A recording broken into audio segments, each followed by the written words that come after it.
मला असं सरळ नाक असं आवडतं आणि माझं फेफडं नाक आहे ना असं तिरका फोटो घेतला का मस्त लांब लचक दिसतो. तू ह्या लाईनने फोटो घे मस्त अशी माझी जॉ लाईन मस्त आहे. तुझ्या आणि जॉ लाईनचा काय संबंध आहे? तुझी डेअरी बघितली का? गोल मटोर राव गोल मटोर पण जॉ तर दिसतील ना काही का ना. ही जॉ लाईन नाही आहे, डबल चीन आहे, डबल चीन. हा सिंगल कर टाकसू मी नंतर घे ना मिरी सरळ करताना फोटो. अरे आई, ज्यांचे लग्न होतात ना त्यांची स्टाईलचे फोटो येते. मग आता माझ्या स्टाईलचे कोणते ते तूच समजवतं मला. केस पांढरे करायचे, दाढी येऊ द्यायची, ही मिशी नाही स्पष्टपणे दिसायला पाहिजे, नाकातले केस बाहेर असायला पाहिजे. येडा वय तिकडे घेणार आहे असं बघ असा फोटो घे ना मस्त. हे बघ असा आमच्या वेळेस असंच करायचे. कसं कसं कॅलेंडरवर पण ठेवायचे.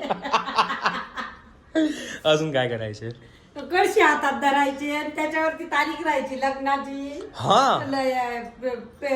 कलरने लिहिलेली केस पेनने लिहिलेली किंवा मग कॅलेंडरवर असं बोट ठेवायचे की या तारखेला माझं लग्न आहे. असे हात दाखवायचे की नवरदेवचं हे नाव आहे नवरीचं हे नाव आहे असं.